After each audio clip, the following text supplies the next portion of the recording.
Hey there. Tonight we're diving into one of the most extreme stories the universe has ever told. One that begins not with creation, but with collapse. Somewhere out there, a massive star is taking its final breath. Its core is trembling, iron piling up like ashes in a dying furnace. And you somehow are floating close enough to feel the tremor in your bones. You watch the glow dim as the outer layers give up their last photons, and deep inside, gravity begins to do what it does best: win. So, before you get comfortable, take a moment to like the video and subscribe, but only if you genuinely enjoy what I do here. And while you're at it, post your location and your local time in the comments. I love seeing where you're listening from tonight. Now, dim the lights. Maybe turn on a fan for that soft background hum, and let's ease into tonight's journey together. The star before you was once a sun on steroids 10, maybe 20 times more massive than the one that keeps your plants alive. For millions of years, it has been waging a delicate war between gravity and fusion, burning through elements like a cosmic blacksmith, forging heavier and heavier metals. But once it reaches iron, the rules change. Iron doesn't yield energy through fusion. It consumes it.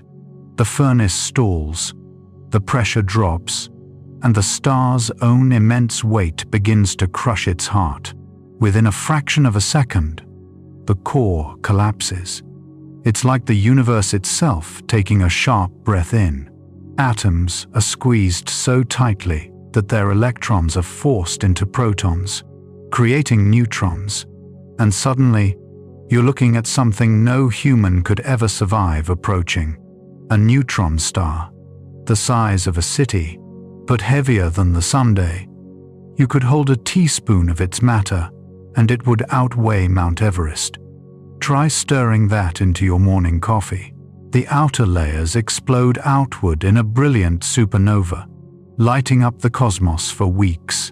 But the core stays behind, a silent ember with gravity so fierce it bends light around itself. The surface temperature exceeds 1,000,000 degrees, yet it cools so fast that in a few thousand years, it glows mostly in X-rays. Imagine an object that small, spinning dozens or even hundreds of times per second, flickering across the sky like a beacon from another reality.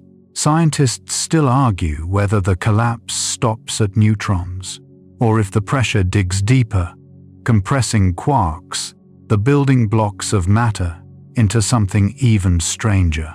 For now, all we can say is that the universe's densest object, that isn't a black hole, is sitting right there, humming in the dark.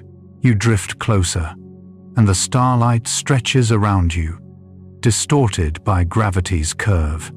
Space itself bends, like a lens focusing reality. The magnetic fields claw at your atoms, rearranging the very idea of what matter means. Somewhere inside this sphere of impossible density, the laws of physics have stopped taking calls. And yet, there's beauty here. The symmetry of it, the poetry of mass and pressure, finding a new kind of balance. You realize the neutron star isn't dead. It's transformed. A cosmic phoenix, reborn not in fire, but in silence. The kind of silence that hums at the edge of perception, where time and space meet and ask each other what comes next. If you could touch it, don't it would feel as smooth as glass and as hot as a nuclear reactor. Beneath your hand, matter is arranged in a lattice so dense that the crust could slice through any known metal. Deeper still, the neutrons move like a superfluid sea, frictionless and serene, as if even the laws of motion bow politely in its presence. It's humbling, isn't it? A reminder that destruction and creation are often the same act, just seen from different angles. Stars die, and in their death, they leave behind these cosmic seeds-dense spinning hearts that keep whispering to the universe long after the light has faded. As you drift away, the afterimage of the supernova still dances across your vision. You can almost hear the faint echo of particles scattering, the hiss of the cooling core, and the strange, rhythmic pulse of something new awakening in the dark. Tonight, you've witnessed a death that isn't an ending. It's the beginning of a new kind of existence. A city-sized relic of a fallen giant, quietly rewriting the rules of nature, one spin at a time. And as the faint starlight flickers across your eyelids, you start to feel it, the slow pull of gravity, not just on matter, but on your thoughts, drawing you deeper into the story of the universe's strangest survivors. You're still drifting near that newborn neutron star, watching it catch its cosmic breath. The explosion that birthed it has faded into a wispy shell of gas, an expanding ghost of what once was. You can almost hear it, like the ocean's last sigh after a storm. The space around you feels charged, raw, alive. And then there it is, a pulse, a heartbeat. The neutron star rotates, and with every turn, it releases a beam of electromagnetic energy so precise, it sweeps across the cosmos like a cosmic lighthouse. Each pulse marks a spin, so consistent that scientists on Earth use them as the universe's most reliable clocks. You've met your first pulsar, and it's mesmerizing. You float closer, and it's like standing beside a strobe light that flashes 30 times per second. The beams slice through the void with millisecond precision, faster than you can blink, faster than you can even think. If your ears could hear radio waves, this would sound like a hypnotic metronome. Some pulse so fast they make your heart feel slow. You might think that something this chaotic would spin itself apart, but no, the faster they spin, the more stable they become. It's counterintuitive, but so is most of space. Imagine spinning a pizza dough until it's denser than an atomic nucleus. You're starting to see why neutron stars are where the universe stops making sense and starts showing off. Some pulsars flash in radio frequencies, others in X-rays, and a few in visible light. The Crab pulsar, for example, lies at the heart of the Crab Nebula, a remnant of a supernova that exploded nearly 1,000 years ago, bright enough for ancient astronomers to record. Even now, it spins about 30 times per second, sending perfectly timed blips of energy across the cosmos. Scientists still argue whether all neutron stars eventually become pulsars, or if only a few possess the magnetic perfection required to emit these cosmic rhythms. The theory shifts like sand in microgravity. What we know is that pulsars are precision machines crafted by chaos. The magnetic field of a pulsar is absurd. Not strong in the human sense, strong in the physics, starts crying sense. 1 trillion times stronger than Earth's. It can twist space around it, rip electrons from atoms, and even warp the very path of light. If you brought a credit card within 1,000 kilometers of it, the strip would demagnetize instantly. Good luck explaining that to your bank. And then, something odd happens. The pulses slow slightly, barely noticeable, but measurable. It's as if the star is aging, its rotation gradually losing steam.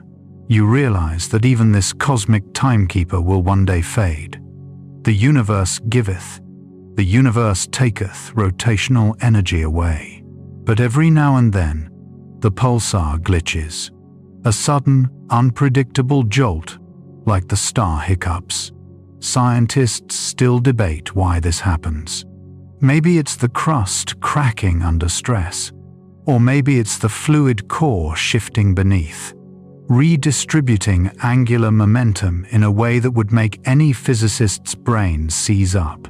Whatever it is, the result is eerily organic. For a moment, this dead star feels alive. You drift through the rotating beams, each flash brushing your face like starlight turned into a heartbeat. The rhythm is hypnotic. You start counting the pulses 1, 2, 3, and realize it's almost too precise. You could set your watch by it. In fact, astronomers do. Millisecond pulsars, the overachievers of the cosmic club, spin hundreds of times per second faster than a kitchen blender. They're often found in binary systems, siphoning matter from a companion star, using it like an energy drink to spin even faster. There's one out there spinning 716 times per second. If it went much faster, it would literally fling itself apart. You picture that. A star so fast it's almost liquid. A cosmic centrifuge blurring against the black backdrop. You can't help but laugh softly. It's as if the universe itself is showing off, saying, "Look what I can do with a little gravity and a dead sun." And yet, for all their perfection, pulsars can be unpredictable. They vanish for days, then reappear. Some switch their pulse patterns, others emit sudden outbursts that no model can explain. They're cosmic drummers keeping time to a beat no one fully understands. Remember that collapse from earlier? That single moment when matter became neutrons?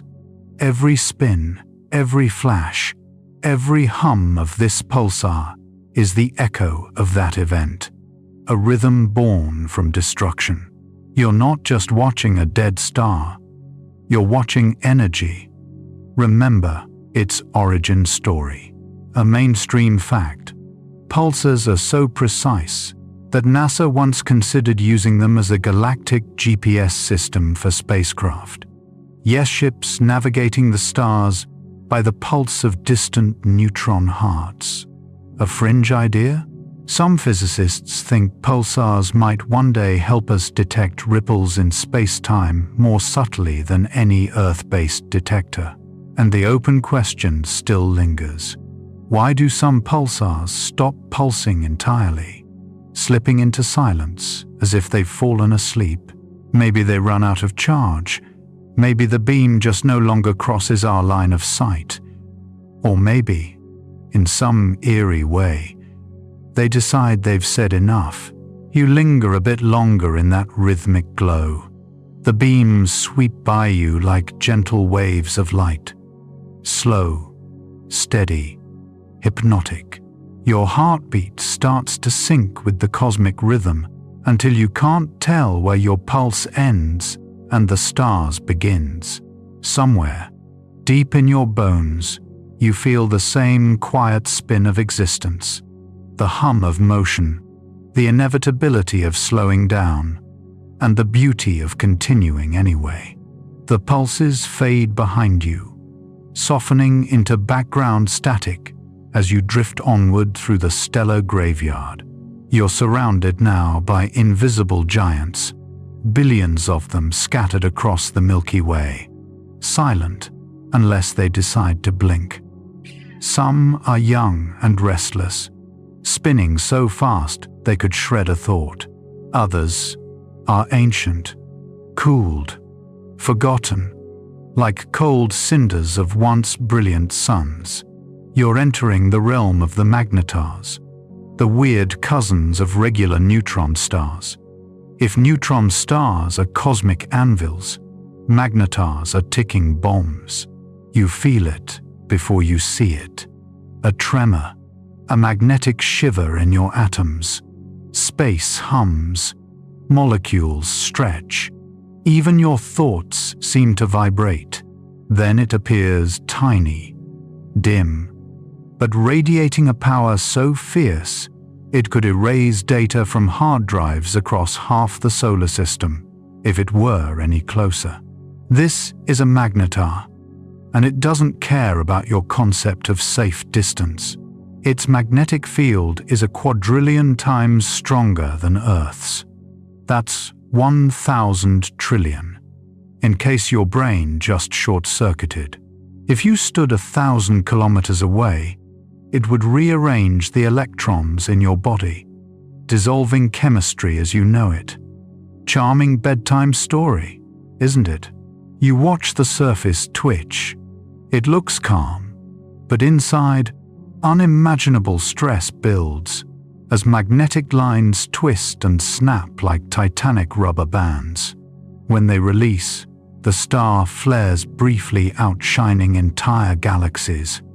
The gamma ray bursts it sends can cross millions of light years. Earth has recorded several of these faint ghosts of energy that arrived centuries after they were born. Scientists still argue whether magnetars are just a short-lived phase of neutron stars or a separate species entirely.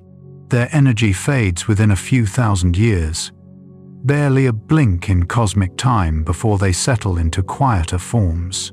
Some even think magnetars might evolve into ordinary pulsars once their magnetic tantrums burn out, like cosmic teenagers calming down after an interstellar identity crisis. One mainstream fact: in 2004, a magnetar 50,000 light-years away blasted so powerfully it briefly distorted Earth's ionosphere. That's right. Something halfway across the galaxy gave our upper atmosphere a jolt. If it had been 10 light-years away, we'd have been toastier than popcorn in a microwave. Fringe idea? Some researchers suggest magnetars could be responsible for fast radio bursts, those mysterious millisecond-long flashes of radio waves that appear randomly across the sky. Nobody knows for sure what causes them, but magnetars have all the right ingredients: magnetic chaos, sudden flares, and impeccable timing. You hover closer, watching magnetic lines curl around the star like glowing vines. The crust beneath is so stressed it occasionally cracks, producing starquakes. Imagine an earthquake, but the ground is solid neutronium, and the energy release equals 1 billion atomic bombs.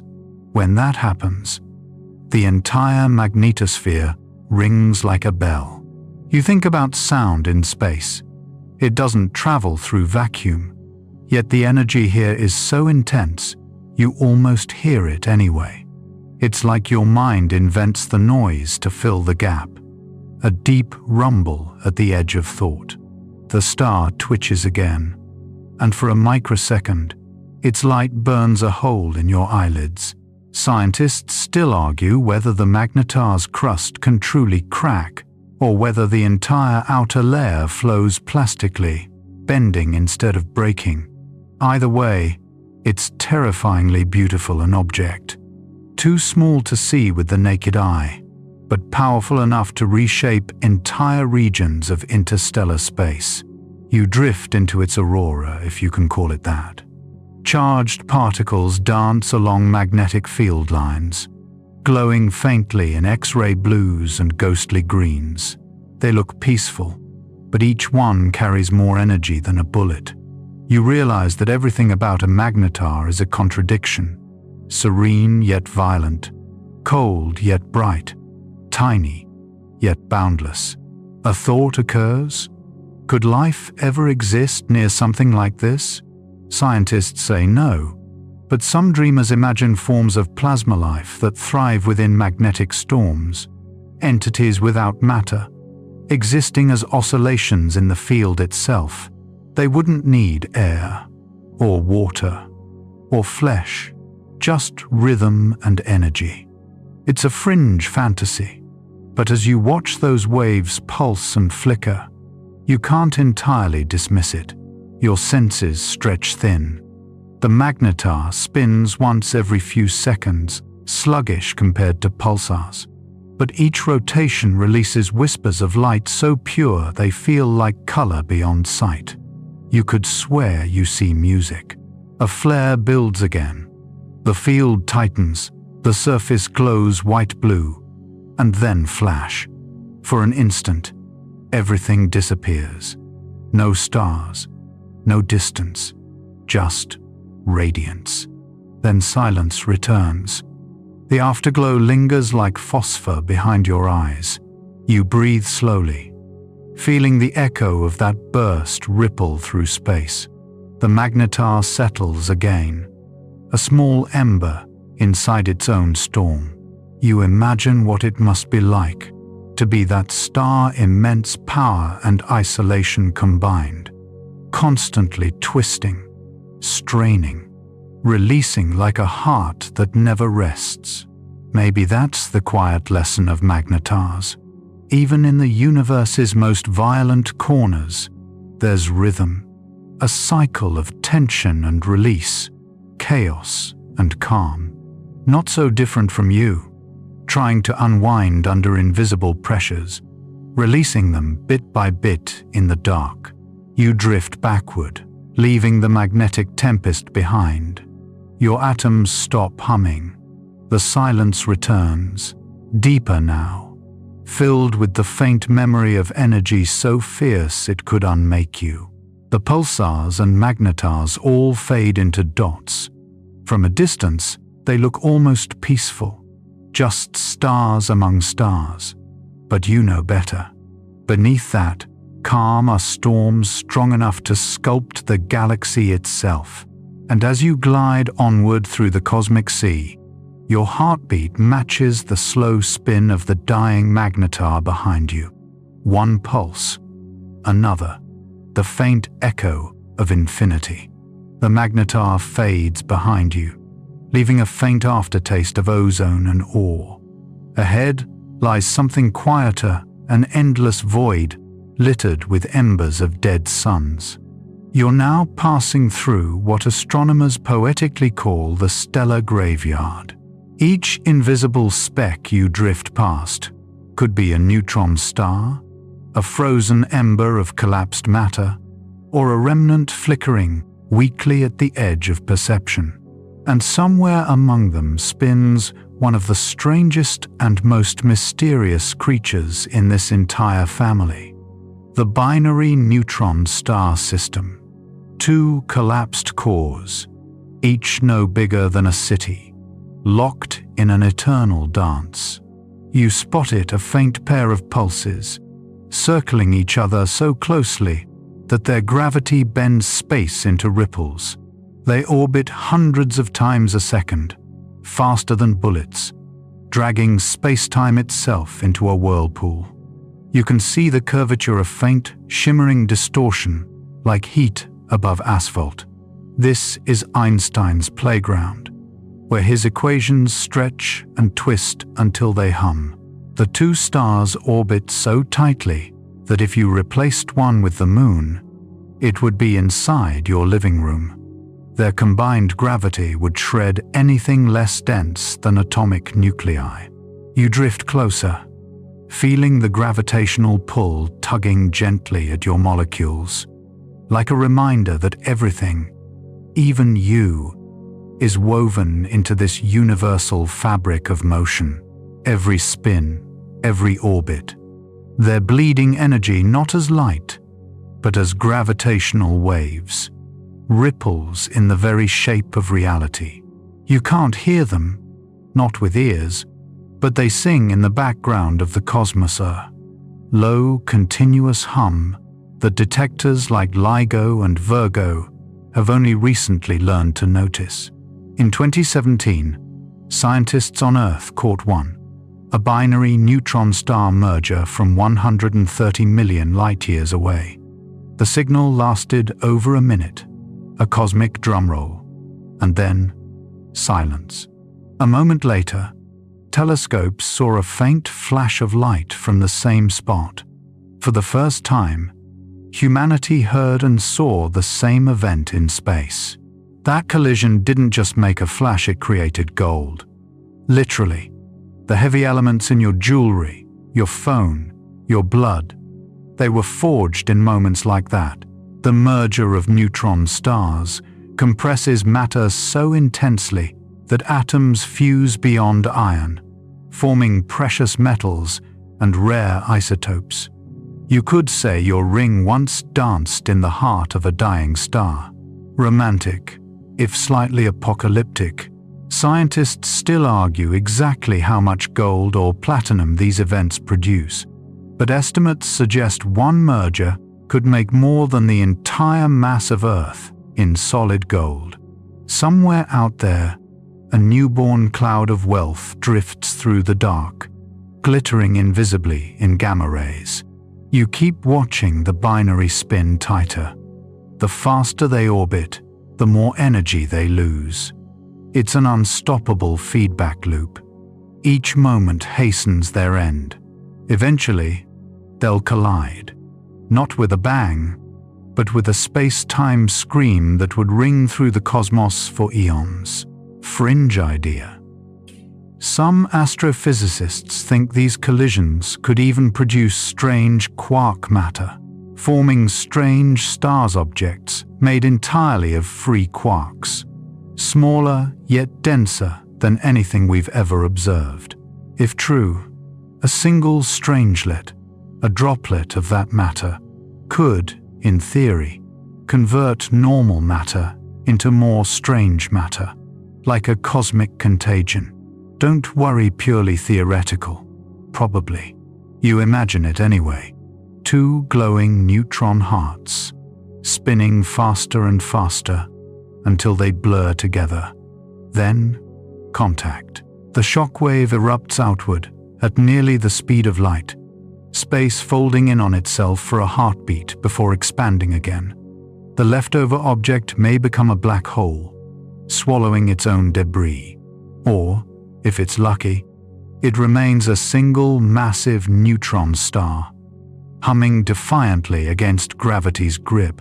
Scientists still debate whether these surviving giants can remain stable or if collapse is inevitable.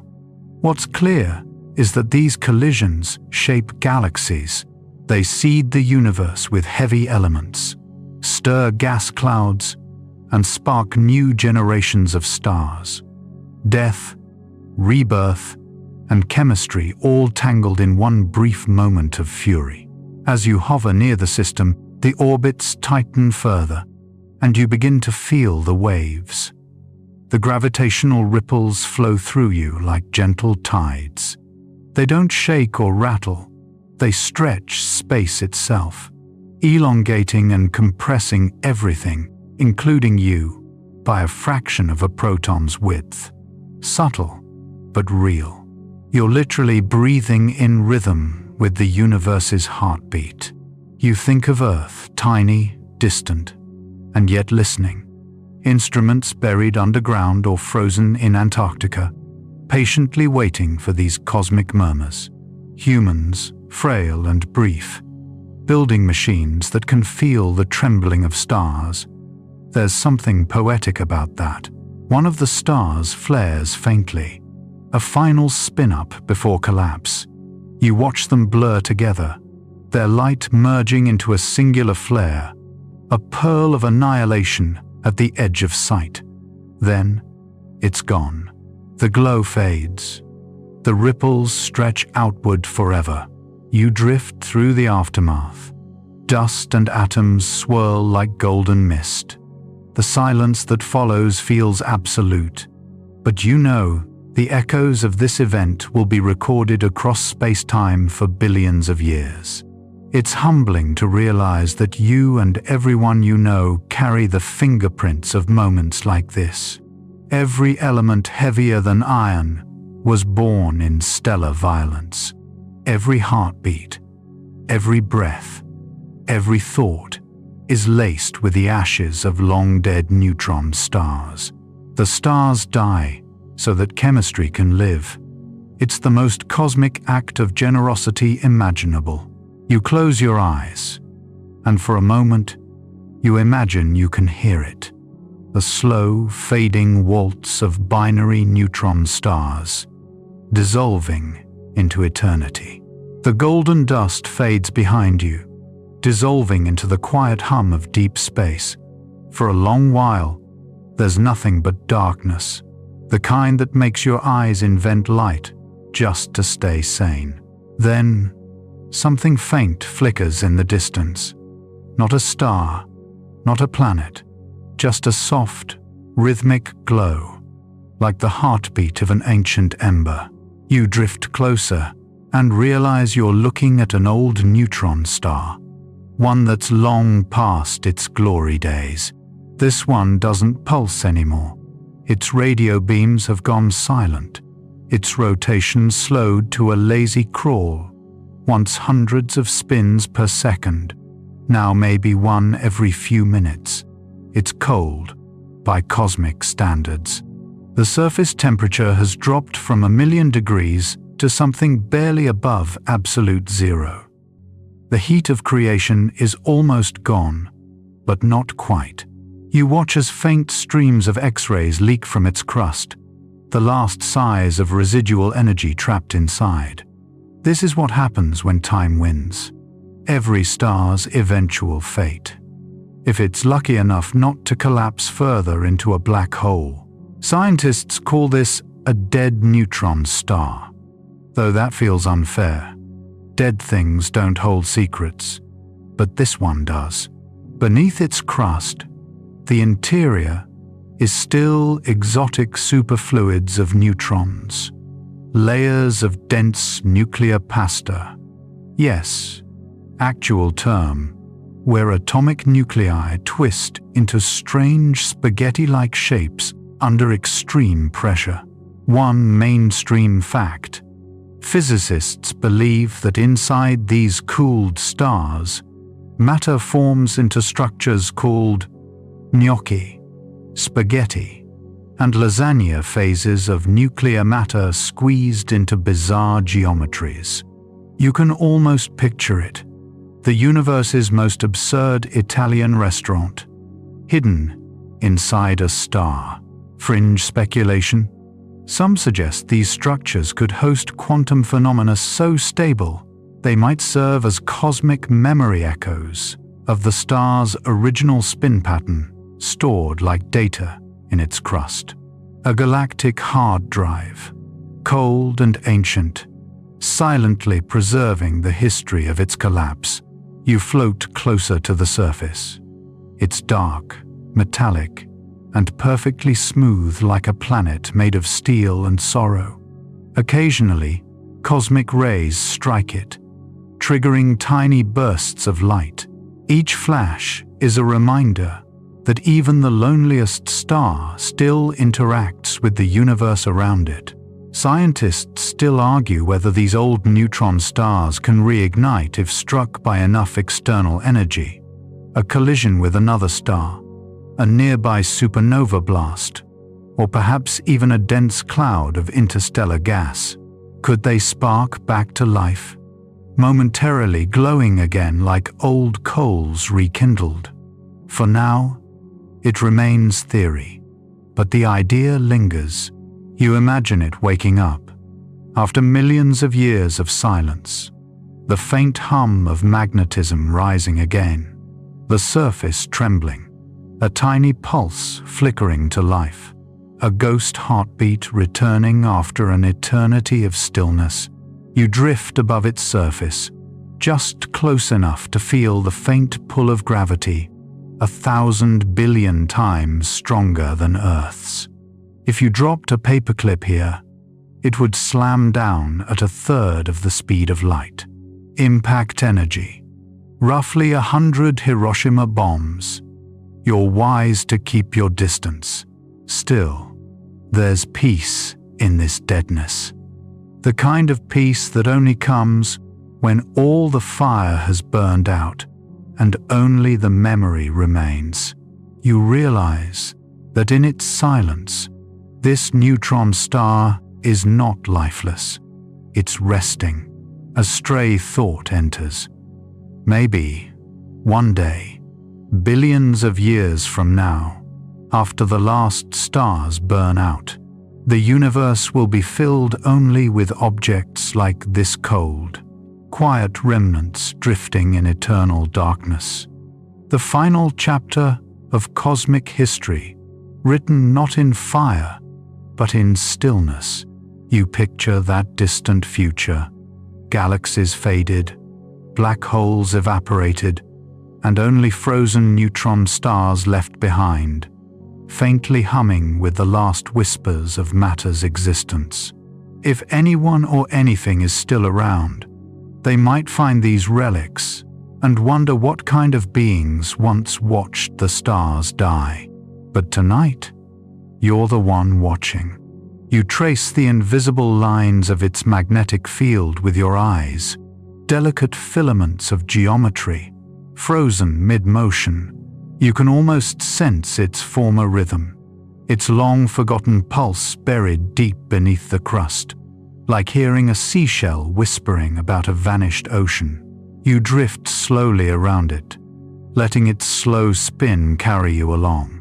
The view changes so gradually that it feels meditative. You're orbiting a memory, not a star.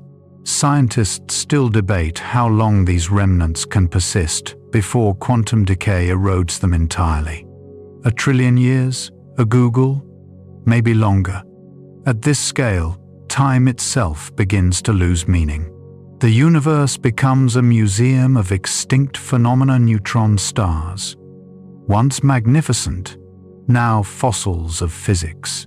You reach out mentally and thank it for existing, for enduring, for showing you that even in endings, there's structure and grace.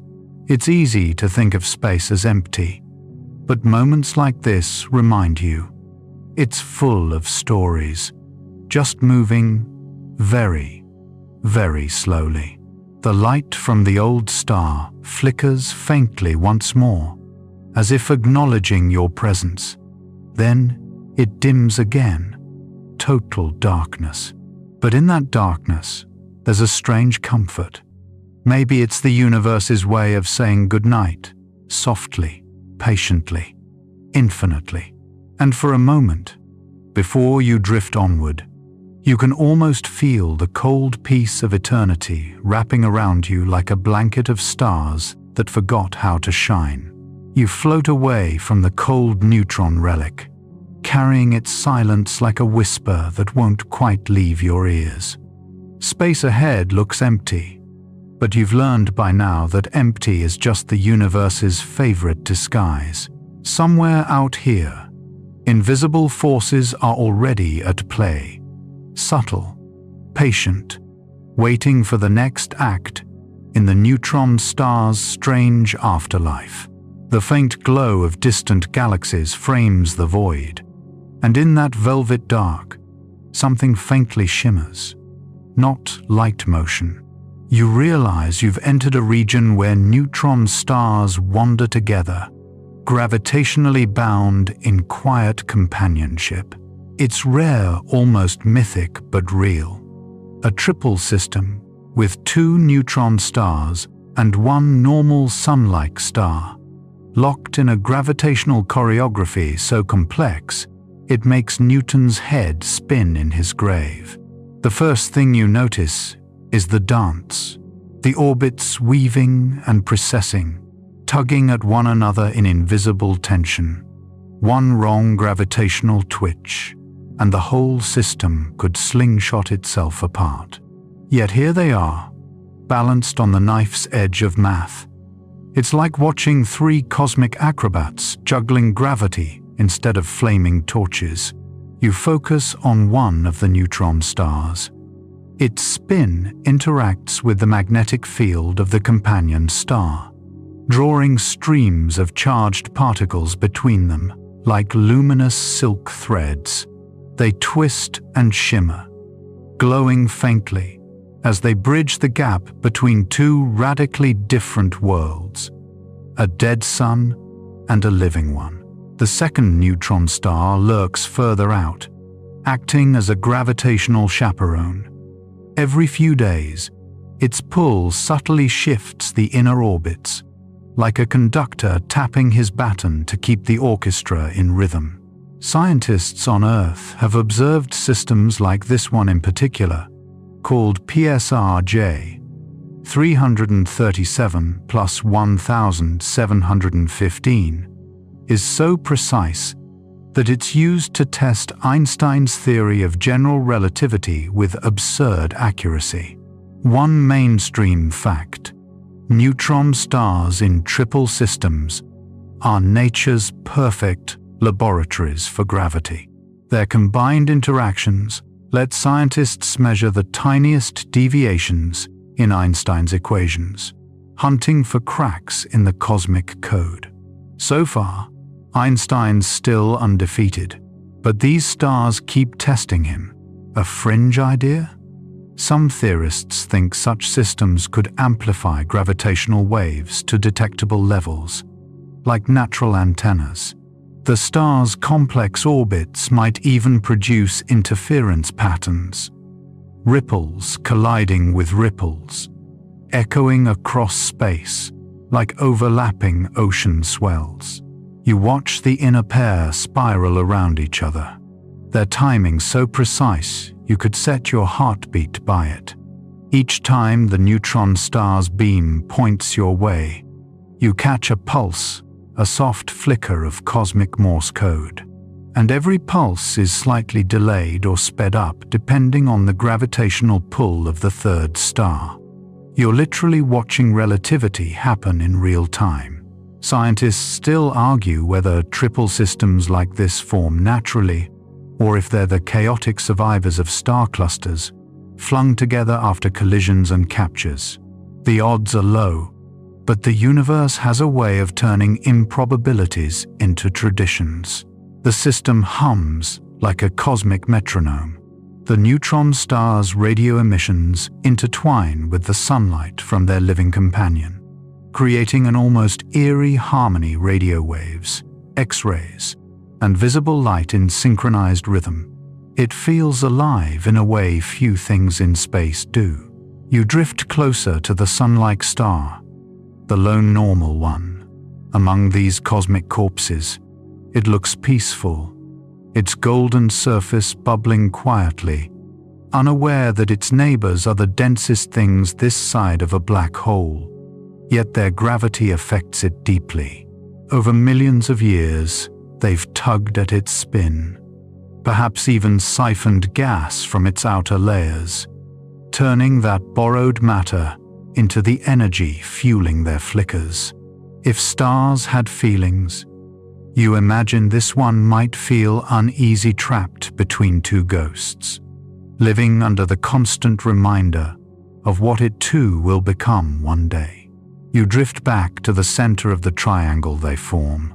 From here, it's perfect geometry. 3 points of gravity drawing invisible lines through space-time. It's oddly beautiful. The orbits twist, overlap, and repeat, like a cosmic kaleidoscope that never truly settles. A small pulse catches your attention, something irregular. One of the neutron stars glitches, spinning slightly faster for just a moment. That's a sign of stress deep within its core, a rearrangement of its superfluid interior. You can almost imagine the sound, a sharp metallic click, echoing through infinity. You smile faintly. Even in a system so orderly, the stars still find ways to be unpredictable. Scientists still debate what causes those glitches. Is it a crustal quake, or something stranger, quantum vortices shifting within the neutron fluid itself? The equations describing it are so complex that even supercomputers struggle. But the pattern is clear enough. The universe's most reliable clocks occasionally skip a beat. You linger here longer than you should, mesmerized by the quiet chaos of the triple orbit. The interplay of gravity feels almost hypnotic. You start to feel it not just as motion, but as emotion. A kind of cosmic tension held perfectly in balance. And maybe that's what keeps these stars alive in their own way. Not heat, not fusion, but the sheer elegance of motion. Even in death, they move with purpose, carving invisible paths through space-time like calligraphy no one will ever erase. As the triple system fades into the dark behind you, you carry its rhythm with you, a soft, syncopated beat of pulse and orbit, harmony and decay. You realize that in a universe obsessed with entropy, balance itself is the rarest form of beauty. And somewhere, across unimaginable distances, 3 stars continue their slow, impossible dance, forever testing gravity, forever almost falling apart, and forever refusing to. You leave behind the elegant gravitational ballet of the triple system, drifting towards something altogether more violent, something that feels like it could tear the idea of balance apart. Ahead of you, the darkness isn't empty. It flickers, a pulse, another, like a strobe light from the end of time. You've found a neutron star on steroids, with a magnetic field so intense it could erase every hard drive on Earth from halfway across the galaxy. It doesn't just hum, it screams. Magnetic lines twist around it like serpents of pure energy, writhing and snapping as they reconnect. The airless void around it flickers in X-rays, ultraviolet, and bursts of gamma radiation so strong they could vaporize a planet before its inhabitants even finished saying oops. Mainstream fact: magnetars are real. They're among the rarest types of neutron stars, less than 1 in 10,000. Their magnetic fields can reach 10⁵ Gauss, 1,000,000,000,000 times stronger than a hospital MRI. If you somehow brought a paperclip within 1,000 kilometers of one, it would accelerate toward the surface faster than the speed of sound. You can almost feel it, even from your imaginary safe distance, your body's atoms stretching microscopically, each electron slightly tugged by that invisible storm. You're glad this is just a dream. Otherwise, you'd be less of a viewer and more of a very temporary plasma cloud. The magnetar's surface looks cracked, scarred by constant strain. Every so often, it shudders its magnetic field, reconfiguring like an elastic band snapping back after being stretched too far. When that happens, it emits a giant flare burst so powerful it can momentarily outshine an entire galaxy. In 2004, one of those flares reached Earth from 50,000 light-years away and still managed to knock out some satellites. Imagine being close enough to see it in person. You wouldn't, technically. You'd become part of the light. Scientists still argue whether magnetars are born this way or evolve from ordinary neutron stars that slowly twist themselves into madness. The debate is fierce. Is it youth, spin, or cosmic trauma that breeds such monstrosities? And there's another fringe idea floating around, that magnetars might be behind some of the universe's strangest and most fleeting phenomena: fast radio bursts. These millisecond-long blips of radio energy appear randomly from across the cosmos, with no clear cause. Some researchers think they come from magnetar starquakes, those same cracking surfaces we just watched, releasing more power in an eye blink than our sun does in a century. You can almost picture it. A tiny fissure spreading through the magnetar's crust, like lightning crawling through steel. The crust gives way. A quake ripples outward, twisting the magnetic field into a knot, and bang, a burst of radio waves explodes into space, racing across light years. Somewhere, a radio telescope catches it, and for a fraction of a second, the universe whispers, "Now you see me." There's an almost tragic beauty in it.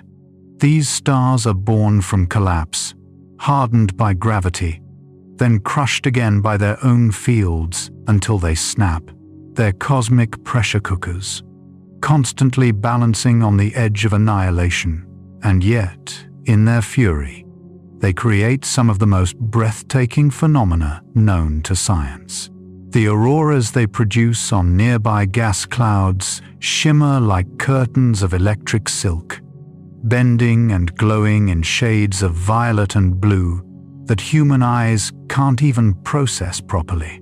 You imagine the sound, if space allowed it, a low, electric hum like the universe's throat singing. The magnetar rotates slowly, perhaps once every few seconds. But every rotation drags its magnetic field lines like ribbons through the vacuum, stirring up particles and releasing steady bursts of radiation. It's like a lighthouse for apocalypse, its beam sweeping across empty seas of dust and silence. You drift closer, and for a moment, you can almost sense the structure of the magnetic field. It feels tangible, geometric, like a vast invisible sculpture made of tension. Field lines loop around the poles, diving and emerging, their symmetry broken by violent distortions. It's beautiful and terrifying in the same breath. Then, a flare. A thin crack of light flashes across its surface, so sudden and so bright that it turns darkness into a mirror. The shockwave radiates outward, invisible but unstoppable. Space itself ripples not dramatically, but subtly, like the faint tremor of fabric when someone breathes on it. You remember that some magnetars might someday collapse even further, crossing that final threshold to become black holes. It's poetic. Really, stars that already defy comprehension still have one last card to play. Scientists still debate what happens to the magnetic field when that collapse occurs. Does it vanish into the black hole, forbidden by relativity? Or does it survive in some exotic form, clinging to the event horizon as magnetized hair? No one knows. But the magnetar doesn't care about our ignorance. It just burns, spins, and waits for the next quake. You linger a moment longer, mesmerized by its pulse. Each rotation feels like a heartbeat, too loud, too fierce, too alive for something technically dead. Then, as if sensing your curiosity, the star quiets. Its magnetic lines relax, fading into orderly arcs once more. For now, the storm sleeps. But deep inside, pressures build. And one day soon, it'll snap again. You drift onward, carrying that tension with you. The feeling of a storm barely contained by its own existence. Somewhere behind you, the magnetar flickers one last time, like a faint memory of thunder in the silence of space. And for a second, before the darkness swallows it, you swear you can still hear the echo of its heartbeat. The magnetar's fading heartbeat lingers in your mind like static low, electric, slightly unsettling. You float farther from its field until the silence returns, deep and absolute. Then, through the dark, you see two faint pinpricks of light, circling each other, blinking in tandem like eyes that never blink out of sync. You've found a binary neutron star system, two corpses bound together in endless orbit, each the remnant of a supernova, each refusing to drift away. They whirl around their shared center of gravity like dancers locked in a gravitational embrace, so tight that space itself bends under their steps. If there were air here, you'd hear nothing. But space-time itself is humming a faint, rhythmic ripple spreading outward. Those are gravitational waves, tiny distortions that stretch and squeeze the universe by less than the width of a proton. Yet they travel billions of light years, carrying the story of this cosmic duet to anyone with ears sensitive enough to listen. Mainstream fact: it was a binary neutron star merger called GW170817 that allowed scientists to observe gravitational waves and light from the same event for the first time in 2017. That moment confirmed Einstein's theory and rewrote astrophysics overnight. As you watch, the two stars spiral closer. Each orbit bleeds energy into those gravitational ripples. You can feel the pace quickening. It's hypnotic, like watching two black pearls sink into one another in slow motion, each revolution faster than the last. The nearer they get, the hotter they glow. Their surfaces, once solid, begin to distort under tidal forces. Matter lifts off in glowing streams, swirling between them an exchange of mass, a luminous bridge of nuclear fire. You can sense the tension building, the inevitability of collapse. You realize something odd. In their final seconds, before collision, these stars are spinning hundreds of times per second. If you could somehow freeze time and stand on their equator, you'd be moving at nearly 1/10 the speed of light. The stars aren't just circling each other, they're spinning space itself into a vortex. And then it happens. They touch, not gently, never gently. When neutron stars collide, they release more energy in a fraction of a second than the sun will emit in its entire lifetime. The impact doesn't explode so much as unravel. Their dense matter tears open, flinging neutron-rich debris across space at 1/3 the speed of light. A killer nova is born. You've heard of supernovae, but this is different. Instead of hydrogen and helium, the debris is pure neutron-soaked gold, platinum, and other heavy elements. Literally, you're watching the cosmic forge that created the gold in your jewelry, the platinum in your electronics, even the iodine in your body. A quirky thought. Every time you wear gold, you're wearing the corpse dust of two long-dead neutron stars that once annihilated each other somewhere in the Milky Way billions of years ago. Romantic, in a catastrophic way. The explosion fades into a spreading cloud, a glowing ember that cools and fades over weeks. The inner regions pulse with leftover radiation, still whispering gravitational echoes into the fabric of reality. If you could listen close enough, you'd hear the chirp, the signature rise and fall of gravitational wave frequency that physicists record like an astronomer's love song. Scientists still argue over what remains after the crash. Sometimes the stars merge into a black hole. Other times, they briefly form a hypermassive neutron star, a wobbling, unstable object that spins itself apart in seconds. What decides the outcome? Mass? Rotation? Magnetic field strength? No one knows for sure. The universe loves its secrets. And here's a fringe idea for you. Some theorists believe such collisions could produce strange quark matter, an ultra-dense phase of matter where quarks roam free instead of binding into protons and neutrons. If even a tiny droplet of that strange matter touched an ordinary atom, it could convert it instantly, like cosmic contagion. Don't worry, it's just a hypothesis. Probably. You drift around the cooling debris, watching metals condense into glittering specks. Each fragment will someday join a nebula, then a planet, maybe even a body yours, perhaps. The universe recycles everything, even the most violent deaths. The silence after the kilonova feels sacred. The chaos has passed, leaving behind creation atoms reorganizing themselves into something new. You catch yourself thinking that destruction and creation might be the same thing here, two sides of one cosmic pulse. You glance back at the faint gravitational ripples still expanding outward.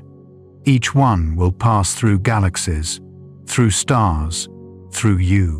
They'll stretch your atoms by a fraction of a femtometer and keep going, unnoticed, but not meaningless.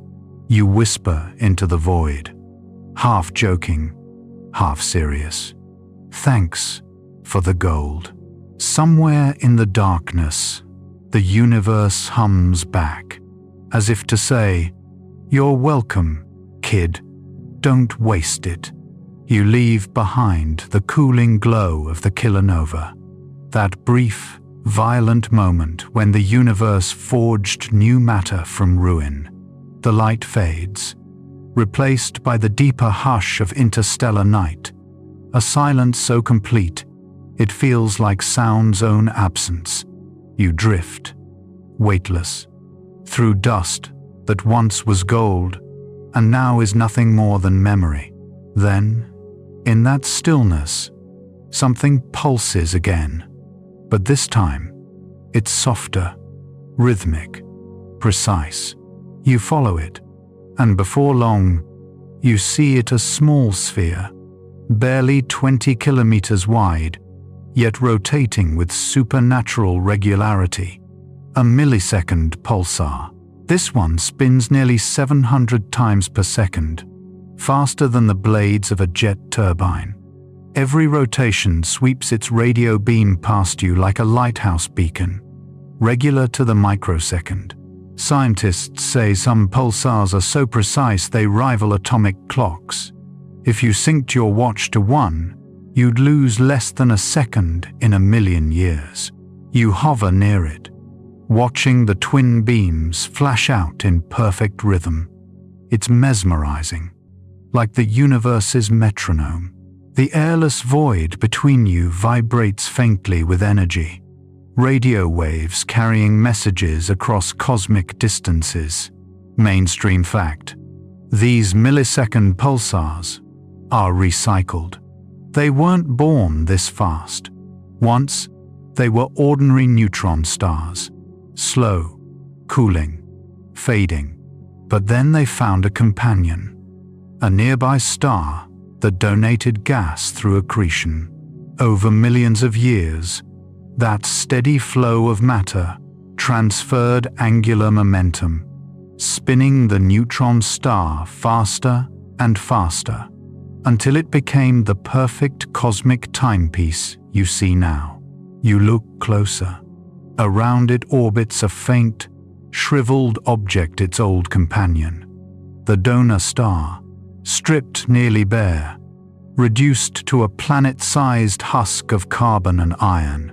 Astronomers call such systems black widows, because the pulsar quite literally consumes its partner. Each pulse of radiation strips away more material, until nothing remains but a whisper of what used to be. You can't help but laugh softly. The universe, it seems, is both romantic and cannibalistic. There's a faint wind blowing away from the pulsar, an invisible torrent of charged particles moving near the speed of light.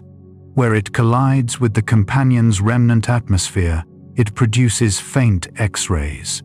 You imagine that boundary like an aurora stretched thin, shimmering with ghostly greens and purples that no human eye will ever see. A quirky idea? Some pulsars, especially these hyper-fast ones, might have asteroids orbiting them, fragments of old planetary systems, somehow surviving the supernova that birthed the neutron star. Those fragments get bombarded by radiation, glowing faintly in infrared, tracing out dusty rings like forgotten memories. And here's the wildest part. Scientists still argue whether these systems could host life.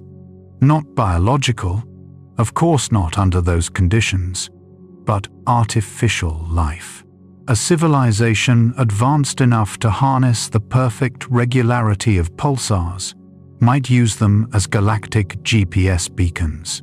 In fact, our own Voyager probes carry maps based on pulsar positions, tiny engravings showing their periods and directions, in case someone or something finds them. Pulsars are the universe's address labels, stamped across space-time in precise radio ink. You start to notice something odd about this particular pulsar. Its pulse isn't constant. It's drifting, subtly, like a heartbeat under stress. The timing irregularities are tiny, but measurable. It's as though the star is breathing. Scientists still argue over why pulsars glitch like this. One theory suggests that deep within, a superfluid core occasionally transfers angular momentum to the crust, causing a sudden, microscopic spin-up. Another idea blames starquakes, crustal cracks that slightly alter the star's shape. Either way, these glitches remind researchers that even the universe's most precise machines have their imperfections. You drift through the beam path, feeling the radio waves pass through you, not as sound, but as a sensation, like faint warmth or static against your skin. If you close your eyes, you can almost imagine the rhythm syncing with your pulse. It's oddly soothing, like the heartbeat of a sleeping dragon. The pulsar's light flickers off nearby dust clouds, turning them into ghostly silhouettes.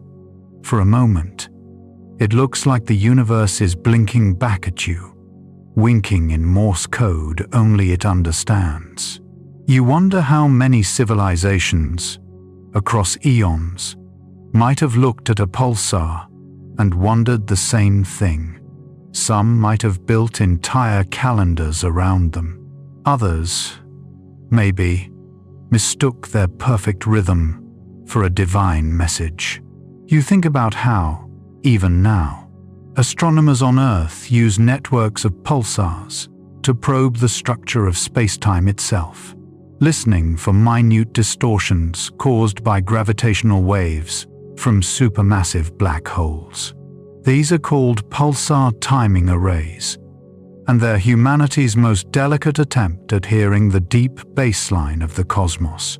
You imagine a future where entire spacecraft navigate by pulsars, hopping from beam to beam like interstellar lighthouses. You, drifting here, feel like you're already part of that map. The pulsar's pulse begins to fade as you move away. The rhythm grows slower, not because it's changing, but because distance stretches time itself.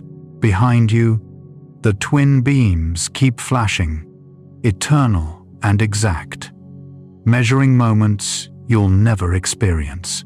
Before it vanishes completely, you whisper to it, "Keep time for us, will you?" And though it doesn't answer, it keeps pulsing, faithful, tireless, and precise, marking each second of the infinite night. The steady ticking of the millisecond pulsar fades behind you, its rhythmic heartbeat swallowed by the velvet dark. For a while, you drift in silence. Then, ahead, you notice a faint shimmer, not bright, not steady, but trembling, like candlelight seen through rippling water. You move closer, and the shimmer resolves into something enormous, ancient and strange. The ghostly outline of a neutron star inside a nebula, its remains still glowing from the death that birthed it. This is no ordinary nebula. It's a supernova remnant, a tangled web of filaments and gas expanding into interstellar space. The neutron star lies at its heart, a small, dense ember surrounded by the echo of its own explosion. You've stumbled upon an afterimage of violence, stretched across light years and centuries. You float through clouds of ionized oxygen and sulfur that glow like bruised silk green, purple, and crimson knots swirling through the black. The light comes from atoms still energized by the blast wave that ripped through them long ago. Each filament is a frozen scream of physics, a map of how the universe paints its own scars. Mainstream fact: the famous Crab Nebula is one such place. Born from a supernova witnessed on Earth in 1054 CE, its central neutron star still spins 30 times per second, lighting up the nebula with jets of radiation. Nearly 1,000 years later, it's still one of the brightest X-ray sources in the sky. You watch as the neutron star's beams sweep through the dust like a strobe. Every rotation energizes the surrounding filaments, making them shimmer in sync pulsar-powered fireworks, endlessly repeating.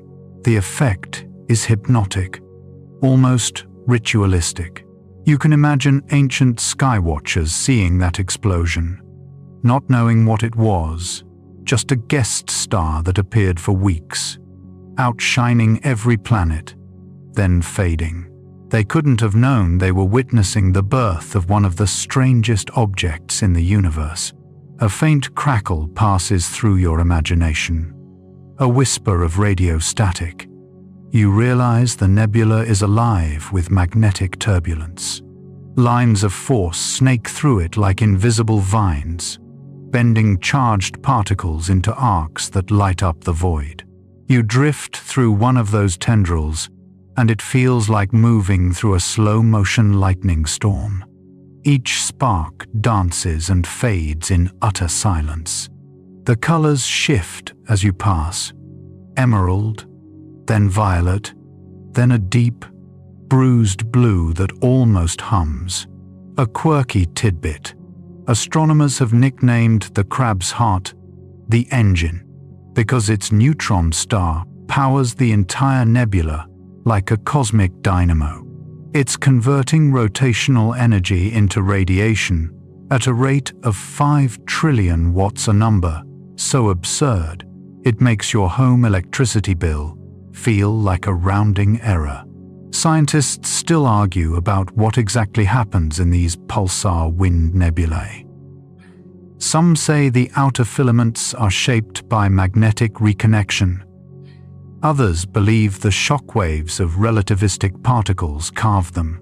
What's certain is that this delicate chaos is the visible footprint of invisible violence. You focus on the neutron star itself.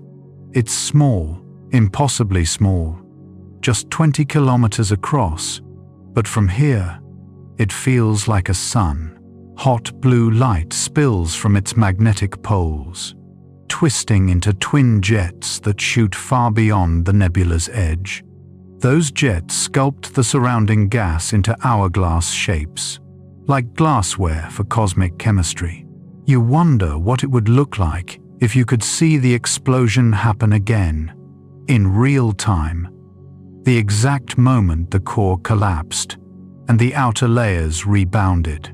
A sphere of plasma expanding at 1/10 the speed of light, ripping through interstellar dust, scattering heavier elements like confetti. It's both horrifying and heartbreakingly beautiful, the ultimate paradox of astrophysics: destruction that builds worlds. Because everything in this nebula will someday form again, clouds condense into stars, debris into planets, maybe life. You can almost feel the cycle looping quietly, like a heartbeat too vast to measure. A soft pulse of gamma radiation passes by, a whisper of energy still escaping from the spinning core. You think about how long it's been doing that, centuries, millennia. You realize that in the time it's been flashing, entire civilizations have risen, fallen, and turned to dust. Yet it spins on, unconcerned, burning away its rotation one fraction of a second at a time.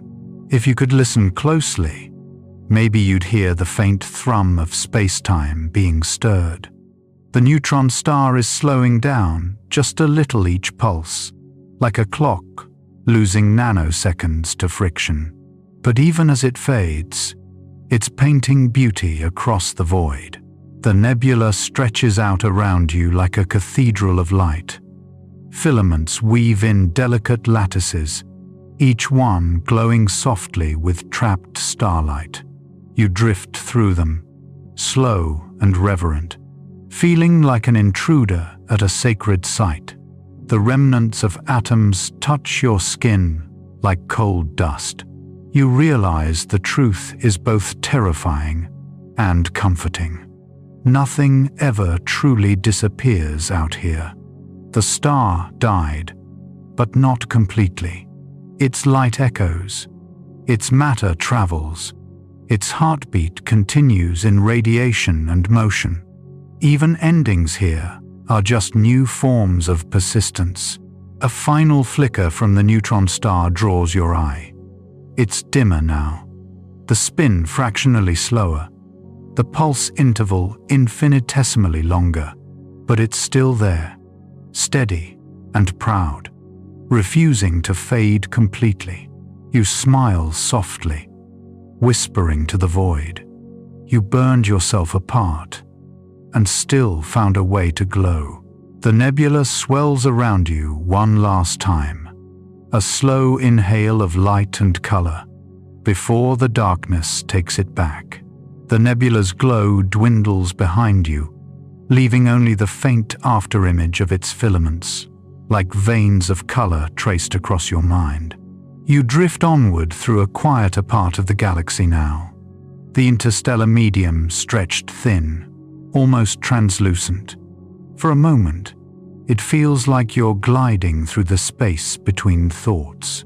Then, you sense something ahead, a faint distortion, not of light but of time. You move closer, and suddenly, the darkness wavers.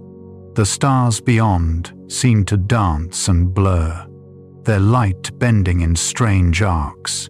You've found something few have ever truly imagined: a neutron star, locked in orbit with a black hole. At first, it seems impossible.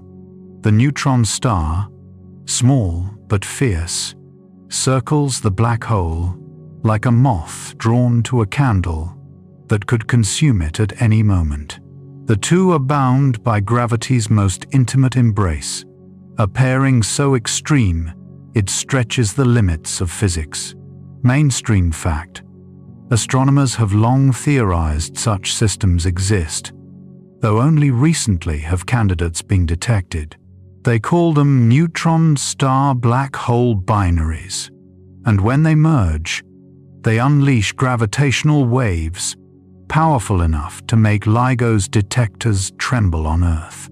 You watch as the neutron star orbits, its path distorted by the black hole's immense pull.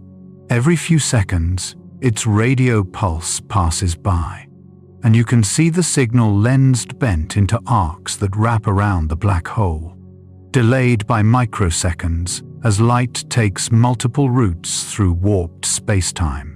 It's like seeing echoes of light circling a drain. You realize you're witnessing the universe's most dangerous waltz. Each orbit, the neutron star spirals slightly closer. Tidal forces stretch it like molten taffy, and a faint stream of its matter begins to peel away, spiraling inward, disappearing past the event horizon in a silent, elegant fall. The black hole doesn't react. It never does. It simply absorbs. Its only language is gravity. And right now, that gravity is composing a masterpiece of annihilation. You watch the neutron star pulse again, faint, but steady.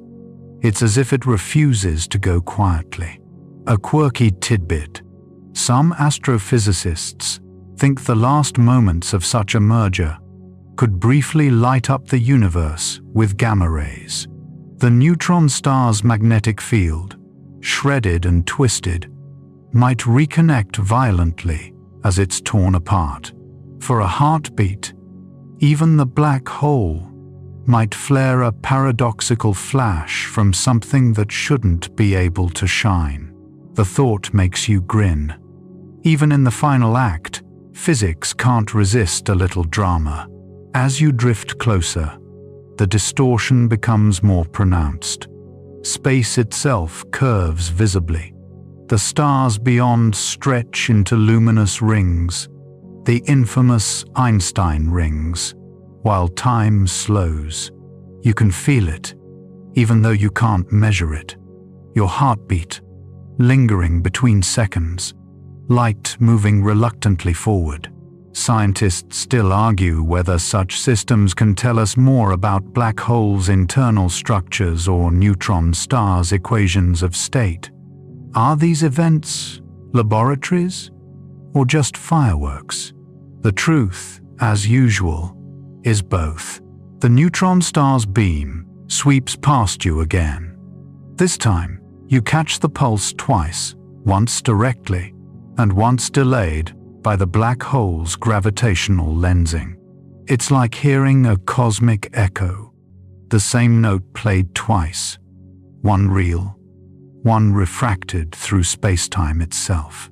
You feel a strange sympathy for it, the smaller partner in this duet, giving everything to something that can never return the favor. It reminds you of those Black Widow systems you saw earlier, except this one ends not in consumption, but in surrender. Then, as if to prove your intuition right, the orbit tightens. The neutron star trembles, its outer crust beginning to rip apart. The gravitational waves grow stronger, turning space-time into a sea of ripples. If you could translate those ripples into sound, they'd form a rising chirp, the death song of a spinning world. The final seconds come fast. The neutron star stretches, deforms, and finally vanishes.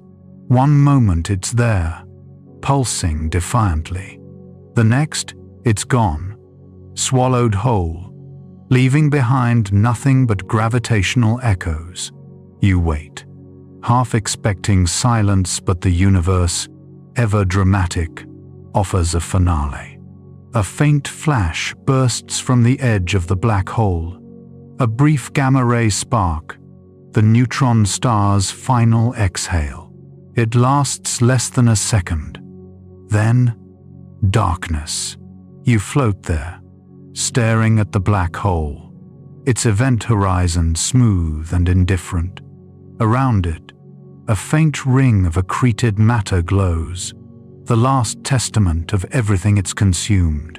The gravitational waves from the merger continue outward, traveling across light years, destined to make infinitesimal tremors in distant detectors, and to remind future scientists that somewhere, two extremes once met. You take one slow breath, imagining the silence. It's absolute, yet somehow, in that stillness, you sense the continuity of it, all the neutron star's atoms now part of the black hole's mass. Its spin, its story. Nothing is lost, only rewritten. You whisper into the void, half to yourself, half to whatever's listening. Even in the end, you left a ripple. Then you drift on, letting space-time smooth itself out behind you. the last vibrations fading into infinite calm. You've left the black hole duet behind, and for a while, you drift through a quiet patch of the galaxy. No supernovae, no radiation storms, just velvet darkness and the faint hum of cosmic microwave background. It's almost peaceful. You start to think maybe, finally, nothing strange will happen. Of course, that's when the universe decides to remind you. It's never out of surprises. Ahead of you, a faint blue glow begins to shimmer, pulsing like a heartbeat. You glide closer and realize what you're seeing isn't a star at all. It's a cluster of them. Not ordinary stars, either. This is a neutron star cluster, a gravitationally bound handful of these ultra-dense corpses circling each other in a chaotic, centuries-long dance. They shouldn't exist for long. Each close encounter risks catastrophic collision. But somehow, this tiny stellar graveyard has endured. It's like stumbling upon a family of sleeping dragons, each one massive in spirit, but compacted into the size of a city. You count them. 6, maybe 7, all locked in motion. Their gravitational tug-of-war bends light itself into shifting, kaleidoscopic arcs. You can feel the airless tension of the region, a constant push and pull, space curving and uncurving with every passing second. Mainstream fact. Simulations suggest that in the densest star clusters, collisions between massive stars and supernova remnants can indeed form compact systems like this, temporary but breathtakingly volatile. They might even be the precursors to intermediate mass black holes, born when multiple neutron stars merge in chain reactions of destruction. The idea makes you laugh softly. So even neutron stars, the leftovers of stellar explosions, can still find ways to make bigger messes. Cosmic recycling at its most dramatic. You focus on one of the brighter pulsars in the group. Its beam flickers like a lighthouse lost in fog. Every 1.3 seconds, it sweeps across your vision, a rhythmic tick that feels almost meditative. You could time your breathing to it if the gravitational field didn't keep distorting your sense of time. And then something odd happens. The pulses start to shift, not because the neutron star slows, but because space itself ripples around it. You realize 2 of the neutron stars are on a collision course. Slowly, inevitably, their orbits decay. You watch, unable to look away. It's like watching 2 spinning tops approach, each wobble amplifying the other's instability. A quirky tidbit. Some theorists think such collisions might forge not just gold and platinum, but even rarer heavy elements, like uranium or curium cosmic metallurgy, on a scale no human machine could ever replicate. So the ring on your finger, the electronics in your pocket, might trace their atomic lineage back to an event just like this. You feel strangely humbled by that thought. Every atom, every sparkle, is a fossil of chaos. The 2 neutron stars spiral tighter, and space around them begins to roar, not with sound, but with gravitational fury.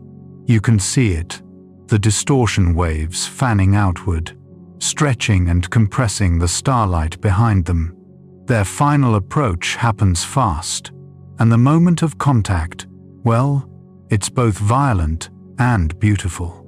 They merge in a blinding flash, releasing a kilonova burst so bright it could outshine an entire galaxy for days. The light washes over you, spectral blues and purples streaking across the void. You close your eyes and feel the photons brush your mind like static.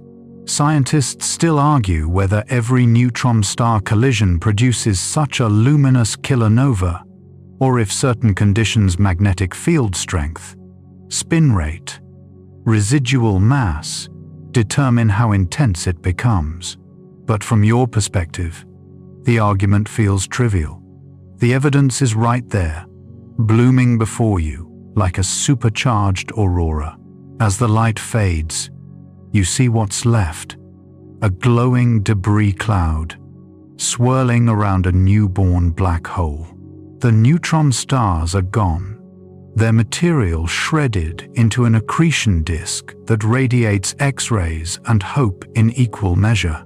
You drift through the edges of the expanding shock wave, particles pinging softly against your invisible presence.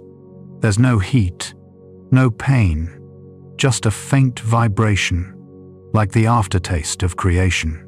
It's mesmerizing to think that somewhere, millions of years from now, these same atoms might cool, clump, and seed planets. Maybe even life. Maybe even curiosity. You chuckle quietly. From stellar death to someone's bedtime story, you murmur. The cosmos loves its irony. As you float onward, the remaining neutron stars of the cluster glimmer faintly, their orbits disrupted by the loss of their companions. They'll drift apart eventually, flung into interstellar space, alone again, but carrying traces of the dance they once shared.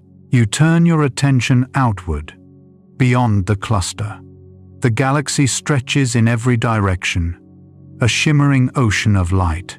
You realize how fleeting every event is here, no matter how cataclysmic. Even this kilonova's brilliance will fade, leaving only heavier atoms as its testament. And still, the universe won't slow down. You breathe in the silence, feeling smaller, yet strangely more connected to it all. The collisions, the chaos, the light, it's all just the universe finding new ways to remember itself. And you're just lucky enough to be watching. The afterglow of the kilonova fades until only a faint violet haze lingers at the edge of your vision. You drift onward through the cooling debris, brushing past trails of ionized gas that still shimmer with the ghost of the explosion. Everything feels softer now, slower, like the universe itself is exhaling after holding its breath. But up ahead, you sense something different, structured, rhythmic, deliberate, not the random chaos of collisions or bursts, but a steady pattern, like the pulse of a heartbeat, amplified across light years. You tune in and realize it's a pulsar timing array, a galactic orchestra of neutron stars keeping time together, their radio pulses synchronized in ways that reveal the unseen fabric of space-time itself. This isn't fiction. Astronomers on Earth actually use such pulsars, precise cosmic metronomes, to detect the faint background hum of gravitational waves stretching across the universe. The idea is simple, but brilliant. If a gravitational wave passes through the galaxy, it slightly changes the distance between Earth and the pulsars, causing tiny delays or advances in their pulse arrivals. By comparing dozens of them, scientists can listen to ripples in space-time that even LIGO can't catch. You imagine the view from above, a constellation of flashing dots, each one a neutron star spinning hundreds of times per second, each pulse a tick of the cosmic clock.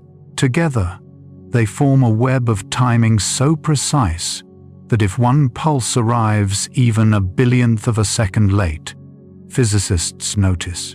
You can almost hear it, a galactic heartbeat echoing through eternity.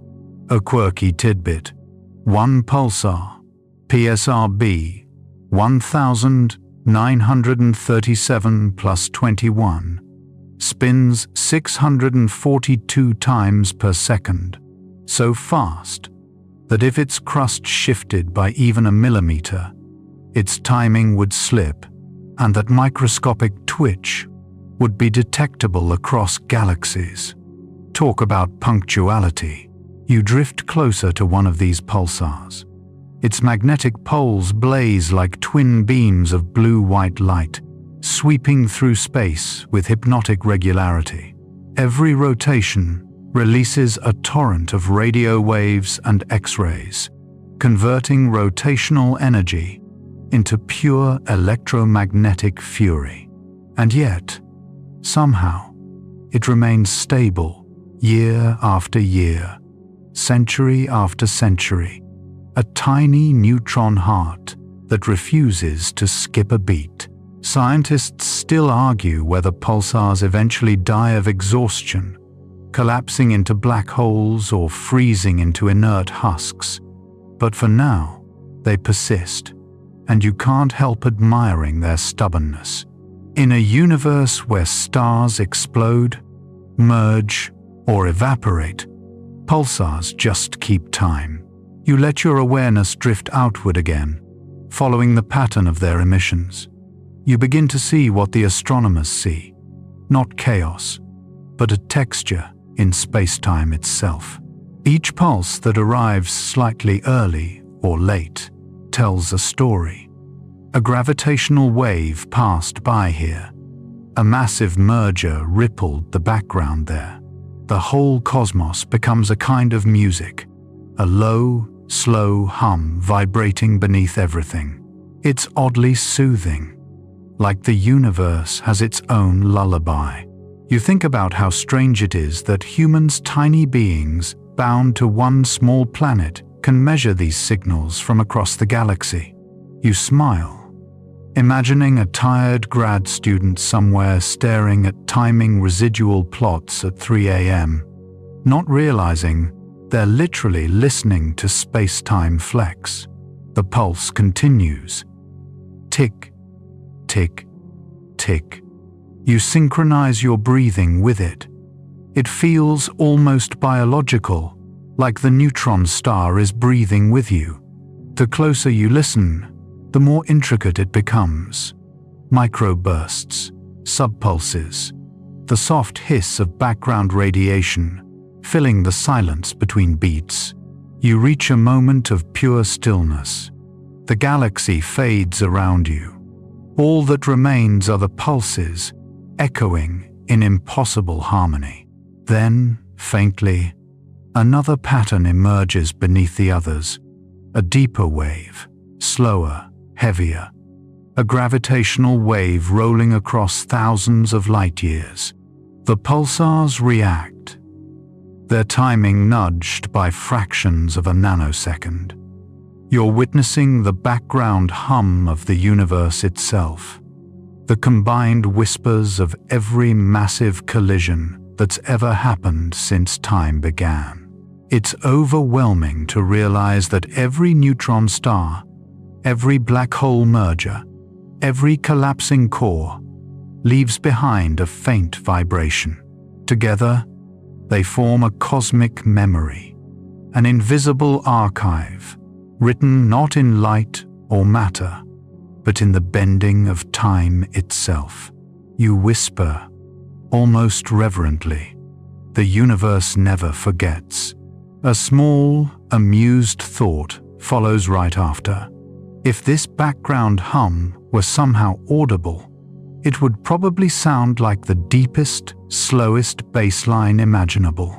A rhythm so profound it could shake galaxies.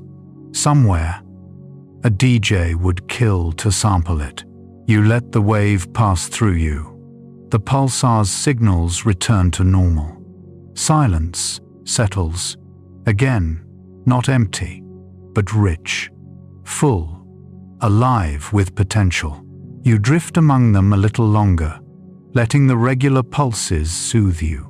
Each one feels like a heartbeat in the dark, a reminder that even in the coldest corners of space, rhythm persists. And as you slowly drift onward, away from the pulsar array, you realize something almost poetic.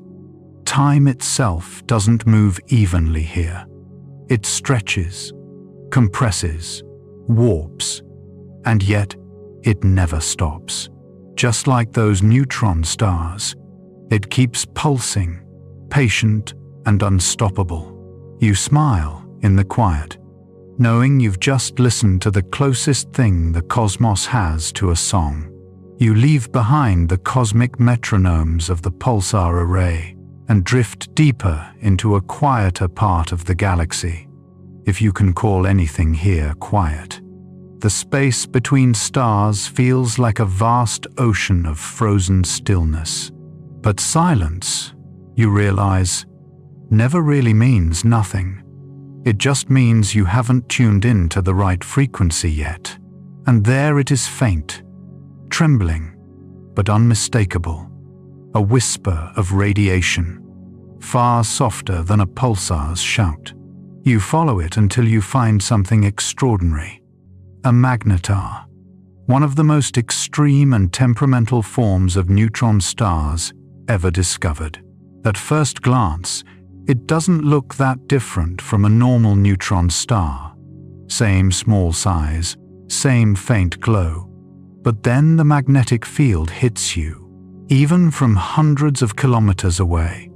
You feel it tug at the atoms around you, rearranging electrons like a puppeteer twisting strings. Mainstream fact: magnetars have magnetic fields 1,000 trillion times stronger than Earth's. That's strong enough to distort atomic structures and erase data from a credit card from halfway to the moon.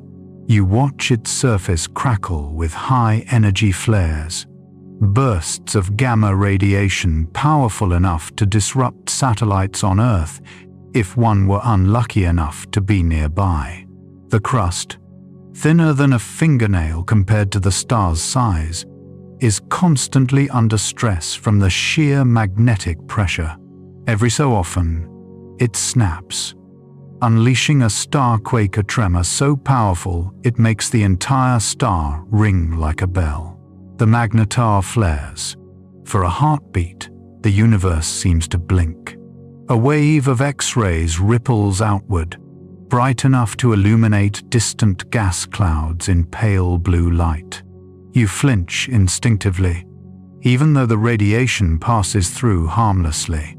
A quirky tidbit: one magnetar, known as SGR 1806-20, once released a flare in 2004, so intense that it briefly altered Earth's upper atmosphere, even from 50,000 light-years away. It's as if the universe sneezed and every radio telescope flinched at once. You let that sink in. A star no bigger than a city, capable of affecting a planet halfway across the galaxy. You can't decide if that's comforting or terrifying. As you observe, something fascinating happens. The magnetic field lines around the magnetar begin to shimmer, twisting and reconnecting like glowing ropes in slow motion. Plasma arcs between them, weaving a web of energy that looks almost alive. It pulses with eerie rhythm, forming spirals that writhe and collapse again. Scientists still argue about what causes magnetars to form in the first place. Are they born that way? Supernova remnants from stars with enormous magnetic fields? Or do they become magnetars later, after absorbing energy from a binary companion or collapsing asymmetrically? The jury's still out. You imagine the debates happening back on Earth, conference rooms filled with tired astrophysicists, arguing about equations while this thing, right here, is literally twisting the laws of physics into knots. You chuckle softly. If only they could see it glow like this, you whisper. The magnetar pulses again, and this time the energy washes through you. You can feel space-time itself vibrating at the edge of perception. It's not violent, just immense. Like standing beside a cathedral organ playing a note too low to hear but deep enough to feel in your bones. You start to drift around it, tracing the arcs of its magnetic field.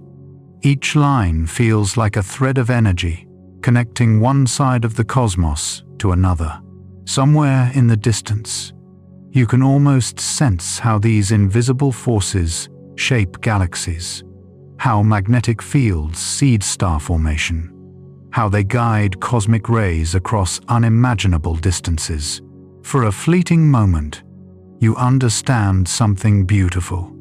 Even the invisible can sculpt reality.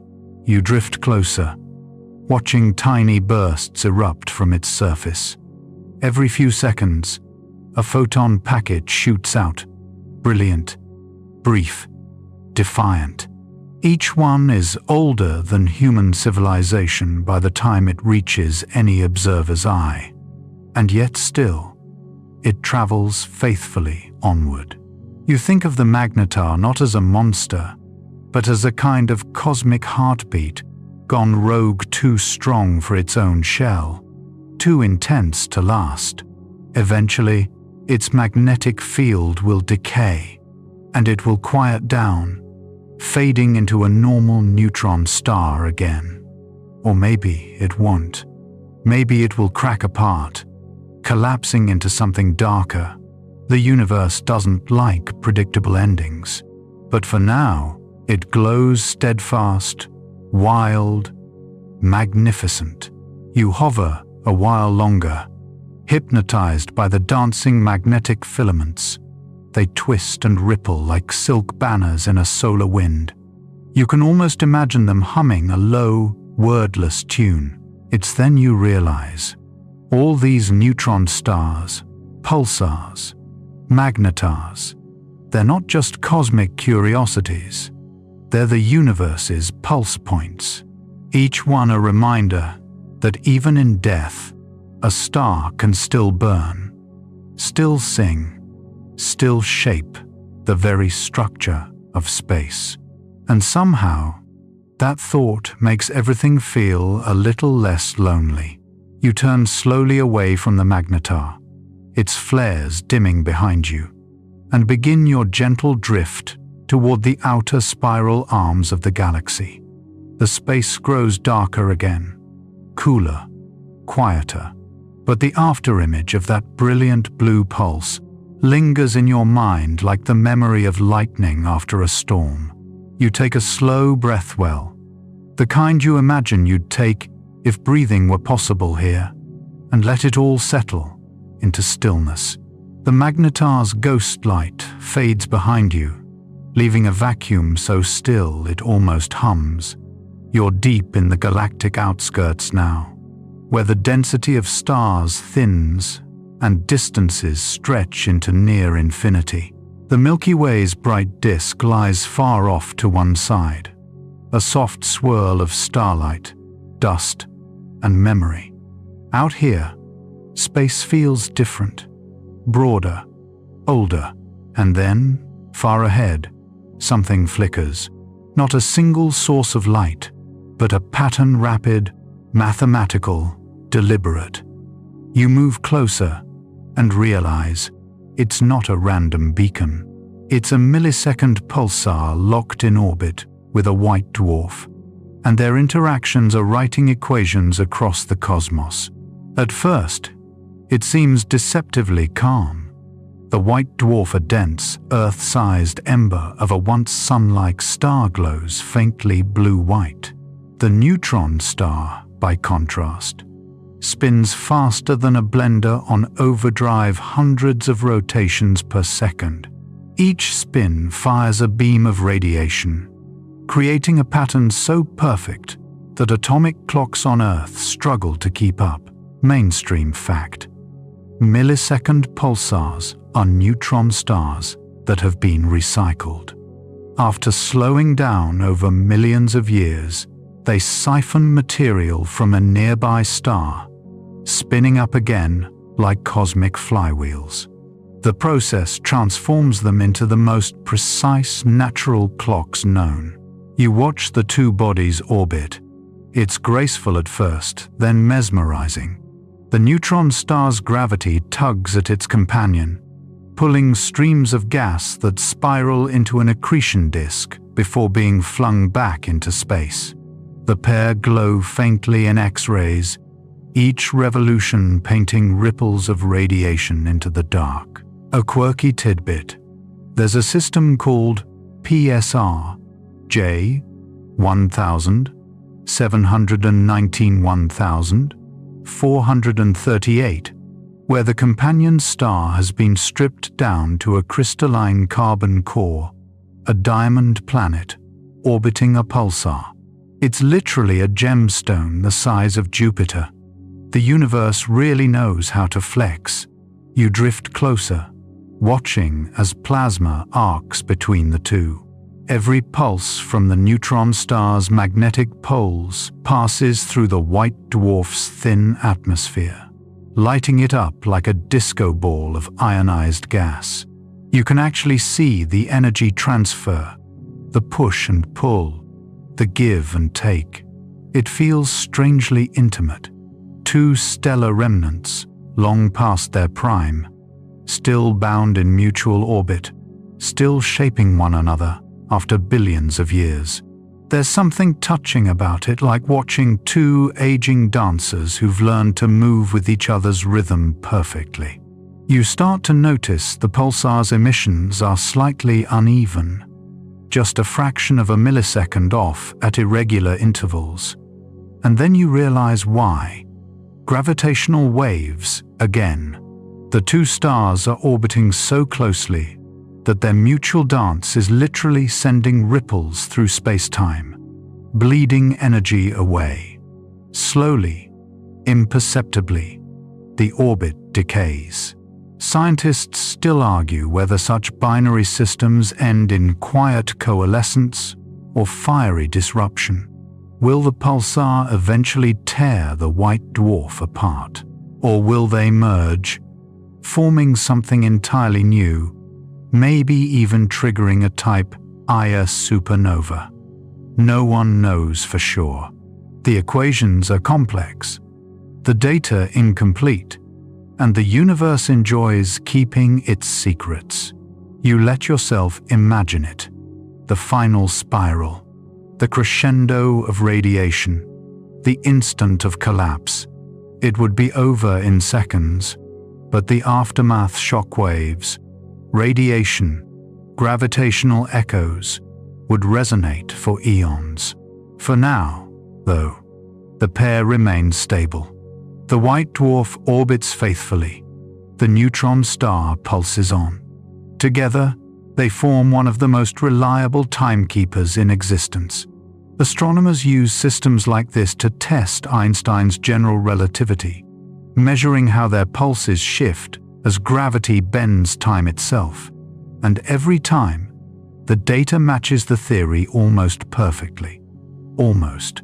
That almost is what keeps everyone awake. The tiny deviations hint at physics beyond what we know.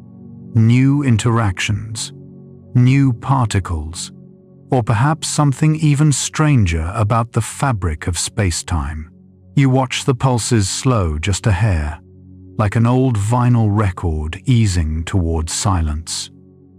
The timing remains exquisite, though each beam slicing through the void, perfectly consistent, endlessly patient.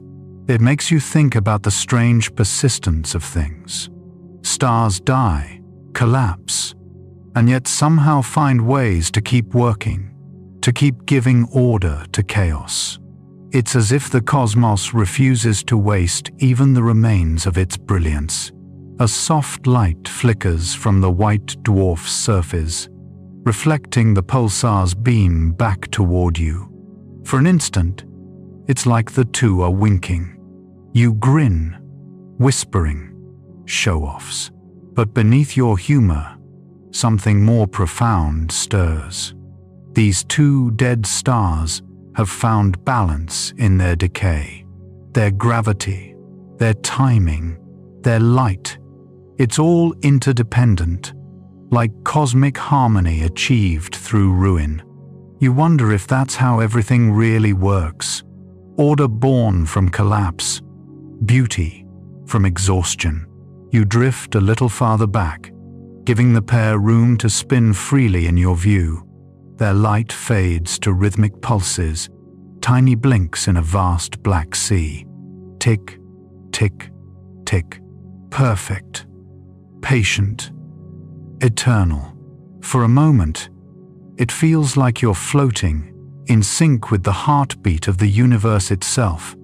Every rotation, every pulse seems to fold into your breathing, your thoughts, your stillness. And just before you drift onward, you realize something quiet but profound. Even the universe's most violent remnants, black holes, neutron stars, pulsars, aren't just destroyers. They're timekeepers. They mark the rhythm of existence long after their fire has gone out. You smile into the dark, the pulse fading behind you, and let yourself dissolve into the space between beats. You've drifted through the galaxy's luminous heart, past dead suns, collapsed cores, and magnetic monsters.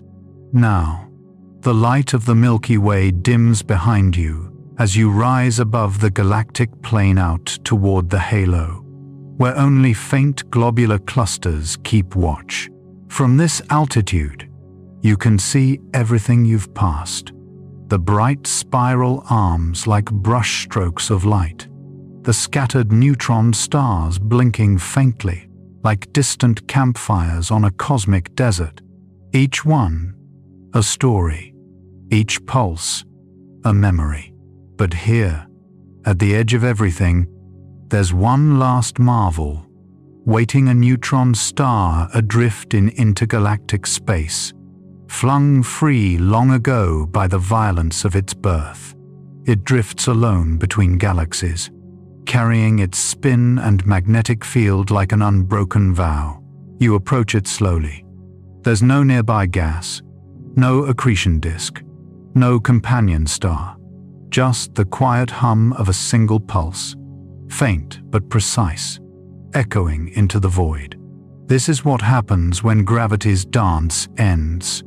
One star, flung outward, forever escaping the crowd. Mainstream fact: supernova kicks can send neutron stars hurtling through space at speeds up to 1,000 kilometers per second. Some escape their galaxies entirely, destined to wander between clusters for eternity. Astronomers call them runaway pulsars. You can almost feel its loneliness, though loneliness feels too human for this kind of existence. Out here, it isn't isolation, it's endurance. It pulses on, undistracted, untouched, unwavering. A quirky tidbit: if you could somehow stand on its surface, which you can't, gravity would crush you instantly. You'd weigh about 100 billion tons. Even light struggles to escape, bending under the neutron star's gravity before breaking free into space. You float just outside its magnetosphere. The field lines shimmer like auroras, rippling in slow motion, painting faint spirals across your vision. It's hypnotic. You could almost forget how violent this thing's birth must have been. Scientists still argue whether these solitary wanderers retain any remnants of their natal systems. Perhaps a ghostly trail of gas, or a magnetic wake stretching behind them for light years. So far, no one knows. But standing here, floating here, you could swear you feel that trail, faint and invisible, like the lingering scent of something ancient. You let the pulsar's rhythm fill the silence. Tick, tick, tick. Each beat stretches farther apart as its rotation slows, shedding its last energy into the endless dark. You can almost feel its fatigue, its determination, its quiet grace. And for the first time in this journey, you let yourself slow down with it. The galaxy is distant now, a swirl of soft light on one side, an expanse of intergalactic black on the other. The cosmic microwave background hums faintly beneath it all, the last echo of the Big Bang, still whispering to anyone who knows how to listen. You take it in the silence, the faint pulsing, the immeasurable calm. Everything that once burned bright has cooled, but not vanished. Energy never disappears. It just changes form. The universe, for all its drama and destruction, never truly ends anything. It just keeps writing, one collapse at a time. You realize that the story of neutron stars isn't about death at all. It's about transformation, raw energy condensed into order, chaos reborn as rhythm. The densest, strangest objects in the cosmos are, in a way, its most disciplined. They outlast their parents, outshine their ghosts, and keep marking time long after the fireworks are over. You think of the countless other neutron stars scattered across the universe, each one still spinning, still singing. Some will merge and become black holes. Some will flare as magnetars. Some, like this one, will simply endure. They are the universe's eternal metronomes. Quiet, precise, patient. You let yourself drift farther back, the lonely pulsar shrinking to a pinprick in the infinite dark. Its light still reaches you, even across unimaginable distance.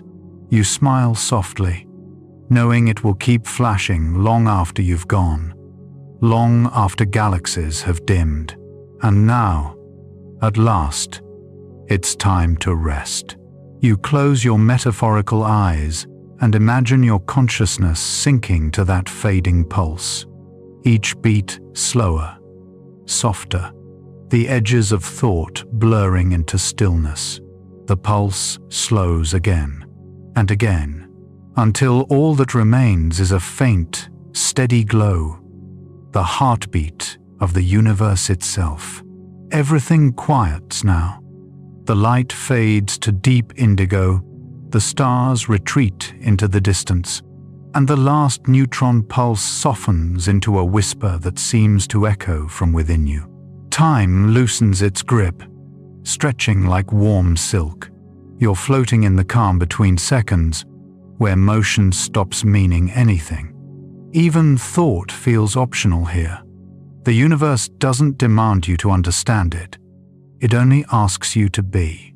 So you breathe, slowly, gently, in and out, each breath syncing with the memory of that distant pulse, steady, patient, eternal. Around you, the fabric of space folds into quiet waves.